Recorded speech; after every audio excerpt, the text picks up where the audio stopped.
Often when I'm looking at watches, thinking about watches, little thoughts come racing through my head.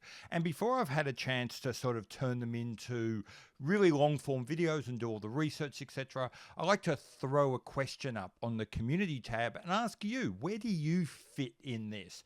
What I want to talk about today are 5 questions which I've put to you. I'm going to give back to you what you said, what your answers were, and also give my little spin on it. I'm going to keep this really fast. I want to see if I can get this whole video to under 10 minutes, which means I'm going to shut up and get into it right after the intro.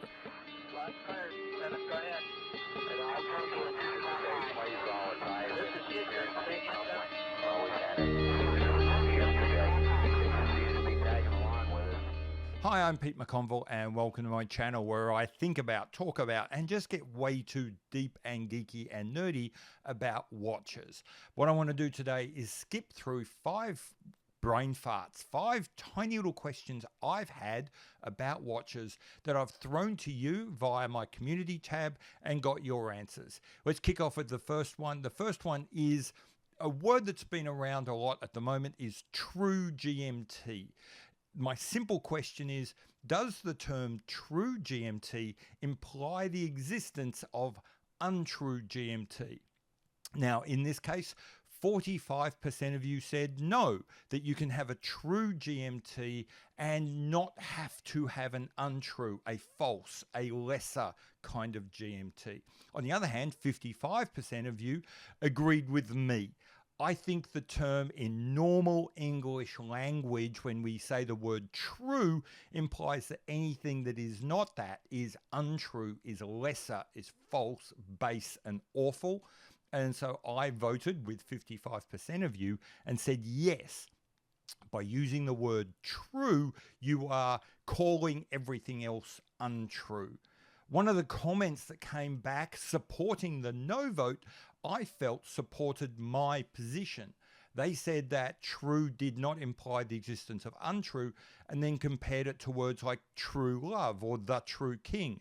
And I would say in both of those cases, they are specifically saying that the other, the love that is not your true love, the king that is not your true love, is somehow false, is somehow untrue, is somehow lesser. I can really only think of 2 examples in English where we use the word true and some other word and not have that mean that the other is lesser. And the first would be, for example, magnetic north and true north. There, magnetic is not lesser than true, it is simply different. Or perhaps if you're sailing, you can have true wind and apparent wind. Again, not necessarily lesser, just it means something different. But those are 2 very unique and very specific kind of uses. I don't think, and if you look at the tenor of how people, the tone, if you like, of how people use the word true when they use the word true GMT, I'm with the 55%. They are saying that and meaning that the alternative is untrue, is false, is lesser. And hence, except for times like this, I will never use the word true GMT and something. My next question was around an article that came out a few weeks ago where Deluxe, who had been making third-party adapters and third-party straps for the new quick release system on Cartier watches, got a cease and desist from Cartier and is no longer allowed to do that. And there's a number of other brands, VC, IWC, Panerai, I think. There's a number of others who have these very specific, probably patented strap quick release systems. And that brought me to my question of, what would you as a watch consumer prefer? That your watch have one of these modern, tool-free, but patented strap release systems, thereby being limited to only OEM straps forever and ever? Or would you rather something, be it perhaps a little bit old, perhaps a little bit fiddly, still rely on spring bars, but open up the world of all third-party straps to you? 27% of you said that you'd be happy to forego having all of those other options. Stick with the OEMs as long as you can switch between OEM straps really easily. 73% of you, on the other hand, said that you're perfectly happy sticking with the old traditional fiddly systems, but being able to access all third-party straps. Personally, I'm with the 73%. I don't have a single watch. Well, that's not true.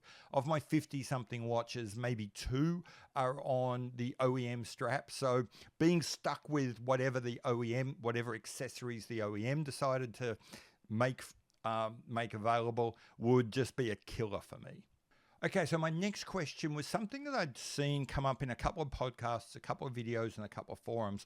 Really, in the first case, it was related to Oris and Oris price rises and really people advising not to buy caliber 400 fitted watches and all of this sort of stuff.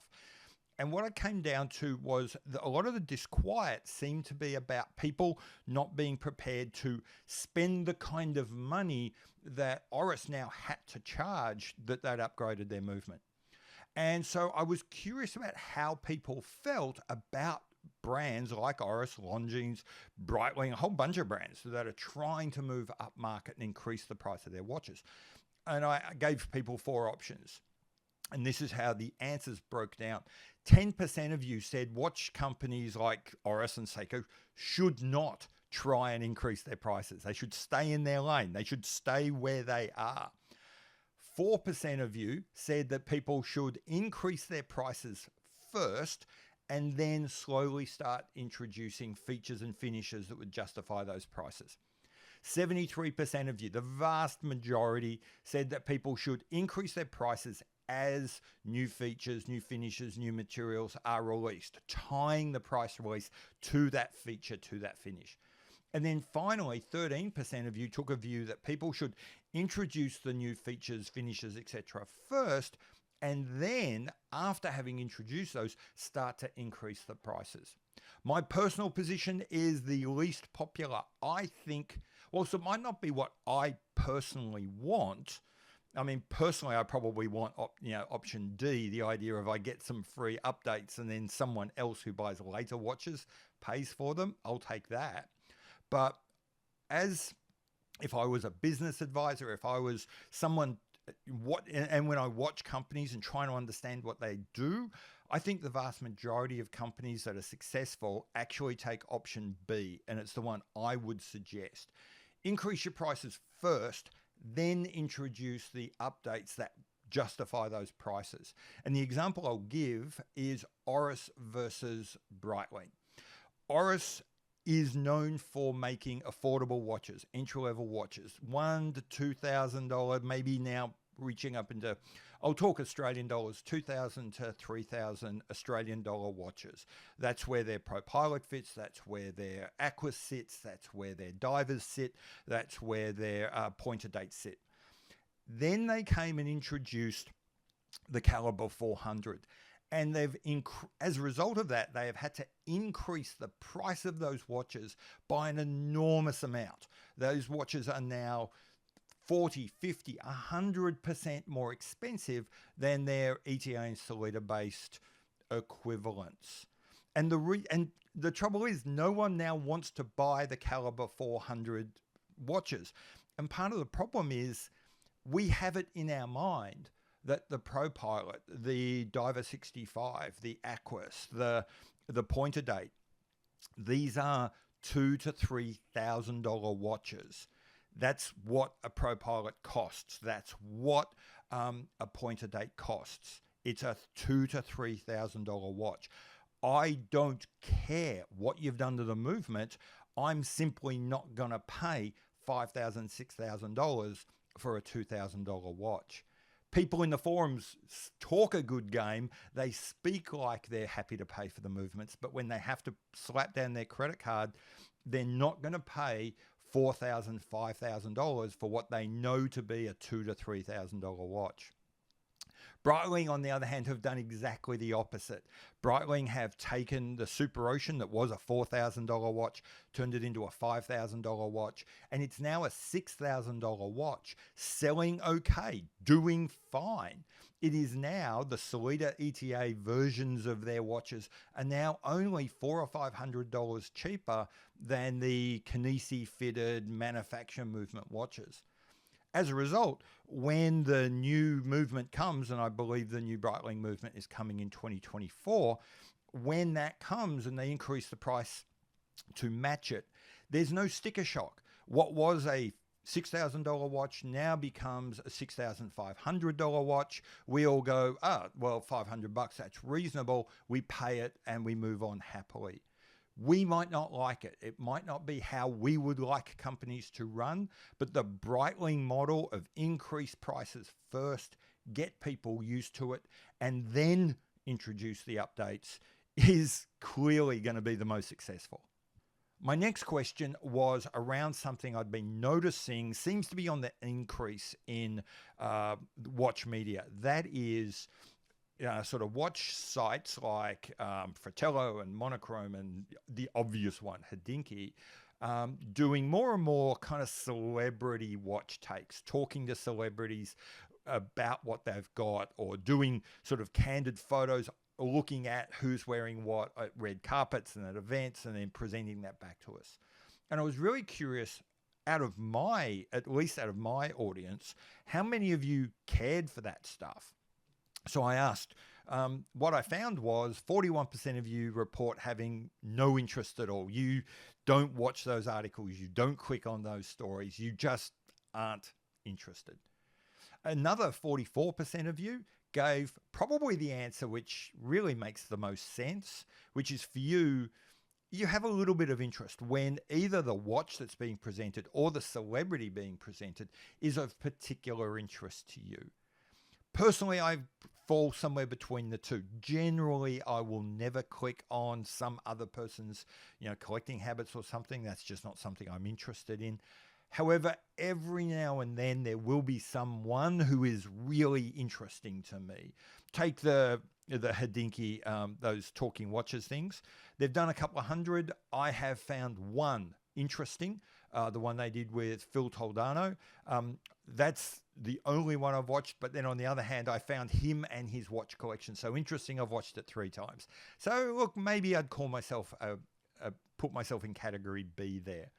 Next one is a moderate amount, but you generally do it more for the presenters. And for example, Nico is an incredibly entertaining and engaging presenter. And I suspected that there was a lot of people who aren't that interested so much in the celebrity, but more in his take, his theatrics. And sure enough, 11% of you fell there. 4% of you, and I'll be honest, I'm surprised it's this low. Only 4% of you said you love that stuff. You love knowing and learning and maybe mocking what these other celebrities think and do and buy and collect. So clearly that's a very minority view. Okay, so my final question was around steel. If you look at the vast majority of watches, they all seem to be made out of one grade of steel, from the cheapest, $100 Seiko to, watches like the Nautilus and the Royal Oak that cost tens of thousands of dollars, all seem to be made out of 316L steel. And my question was, do you think that all steel that has that moniker, that has that grade, is the same? Gave you 3 options. The first was that all 316L steel is the same. It's a basic generic commodity that if you detect the difference, it's in your head. The second option was maybe there's a difference, but you're not sure. And the final option was you are absolutely certain that not all 316L is created equal and that you can tell the difference.